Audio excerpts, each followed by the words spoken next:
Drone Ukraina kembali menggempur wilayah selatan Rusia. Serangan merusak sejumlah fasilitas energi strategis termasuk terminal minyak dan juga gas.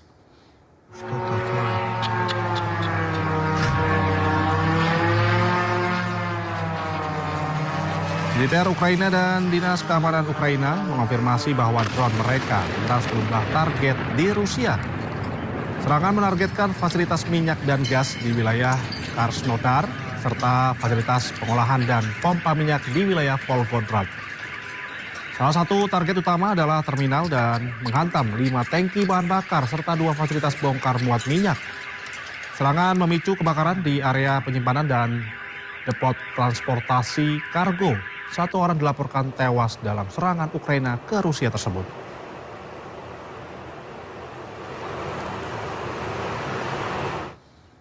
Tentara Zionis Israel memblokade akses warga desa Deir Abu Mas'al di barat laut Ramallah, Palestina. Zionis Israel juga melakukan aksi penembakan melukai seorang jurnalis.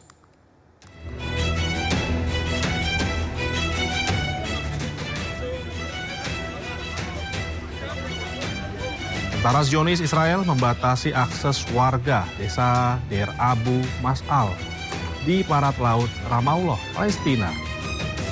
Zionis Israel menggunakan gas air mata dan menembakkan peluru karet. Warga yang kesal turut melemparkan benda-benda ke arah pasukan. Akibatnya seorang jurnalis mengalami cedera kaki selama kerusuhan antar kedua belah pihak tersebut. Sementara kantor berita Palestina melaporkan pasukan Israel juga menembakkan peluru tajam selama serangan di desa Abu Deir Abu Mas'al, barat laut Ramallah.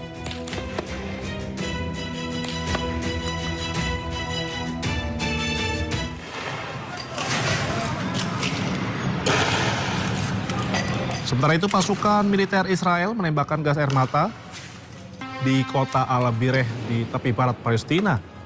Warga dan jurnalis di sekitar lokasi dipaksa meninggalkan lokasi untuk menyelamatkan diri.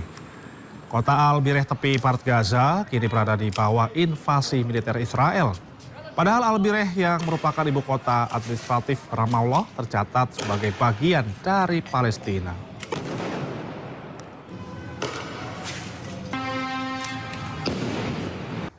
Pesawat pembom milik Amerika Serikat jatuh tidak lama setelah lepas landas dari Pangkalan Angkatan Udara Edwards, California. 8 orang dipastikan tewas dalam kecelakaan tersebut.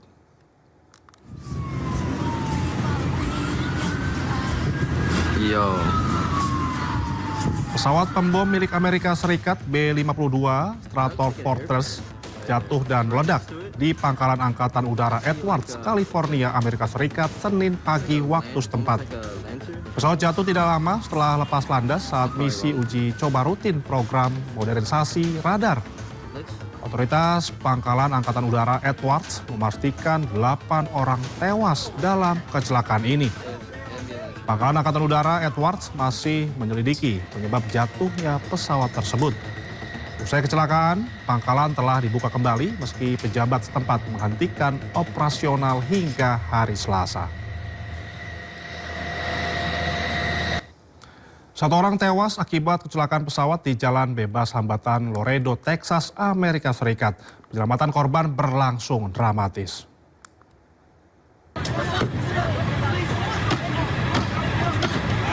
Pesawat jet bisnis dengan 6 orang penumpang dan awak pesawat jatuh dan terbakar di Jalan Bebas Hambatan.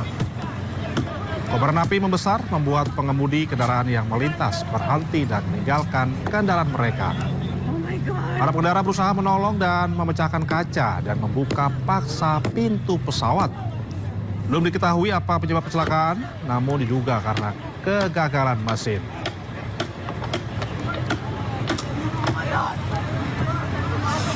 Sementara itu sebuah pesawat pembom strategis militer Rusia jatuh saat penerbangan latihan wilayah Irkutsk, Siberia.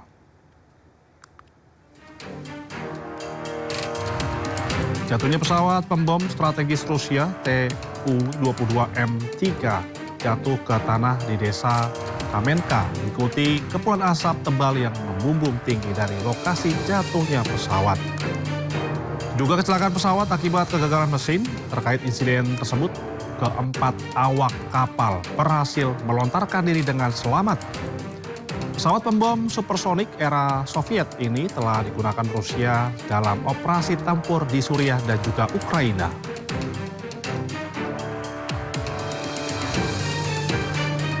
Ya pemirsa, kesepakatan damai antara Iran dan juga Amerika Serikat memicu perpecahan dengan Israel. Israel tegaskan tidak akan berhenti menyerang Lebanon sampai Hizbullah menyerah.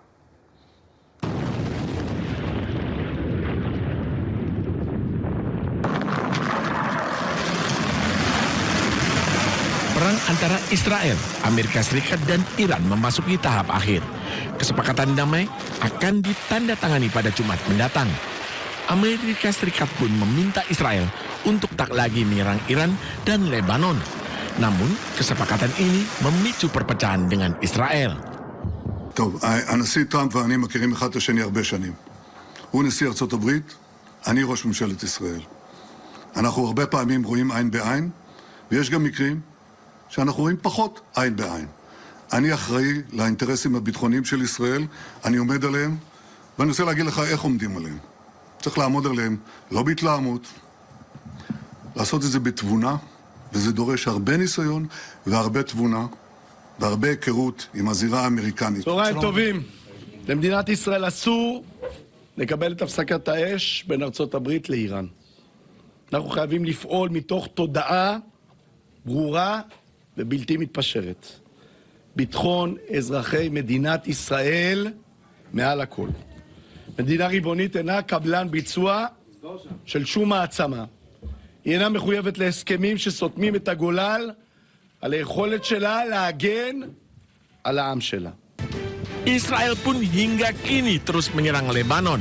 Mereka beralasan menargetkan pasukan Hizbullah yang berlindung di rumah-rumah warga di Lebanon Selatan. Israel berjanji akan terus menyerang Lebanon sampai Hizbullah menyerah. Ya pemirsa, situasi perayaan kemenangan tim basket New York Knicks berubah menjadi tidak terkendali setelah ribuan warga memadati sejumlah titik kota New York, Amerika Serikat. Di tengah kekacauan, petugas mengeluarkan tembakan di kawasan Times Square, Manhattan. Dampak dari kericuhan, sejumlah fasilitas umum dan kendaraan milik warga rusak.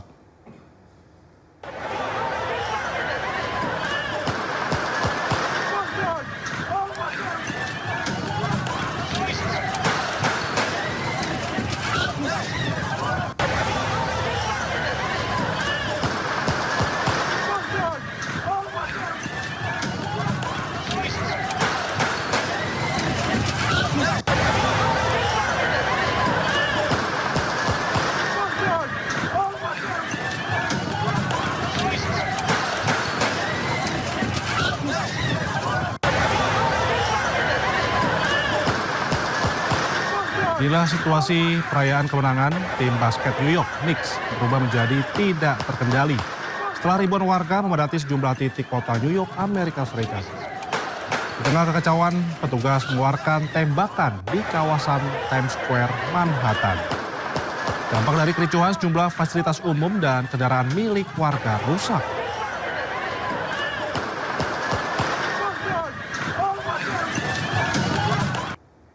Kepala Kantor Staf Kepresidenan RI Dudung Abdurrahman menegaskan pemerintah selalu membuka ruang untuk publik dalam menyampaikan kritik.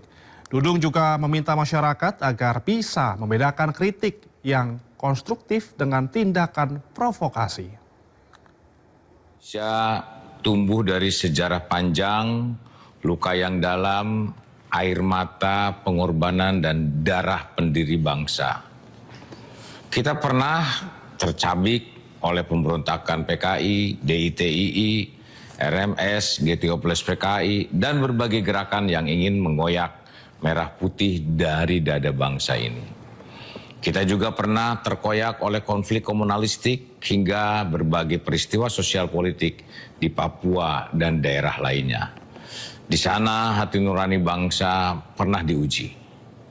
Bangsa ini tetap berdiri karena kita memiliki warisan luhur Bhinneka Tunggal Ika, Tanhana Dharma Mangrua. Berbeda-beda tetapi tetap satu. Tidak ada kebenaran yang mendua, kita semua dituntut untuk lebih bijaksana dalam menyampaikan pendapat dan kritik.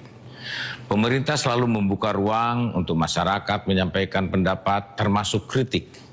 Karena kritik adalah nafas demokrasi yang harus membangun bukan meruntuhkan. Jangan samakan kritik dengan provokasi, fitnah, dan adu domba yang dapat merusak persaudaraan kita sebagai bangsa. Pemerintahan Presiden Prabowo Subianto bekerja membangun Indonesia yang lebih kuat, adil, dan bermartabat. Mari kita bersama sebagai bangsa Indonesia merapatkan barisan dan merawat persatuan untuk menuju Indonesia Emas 2045.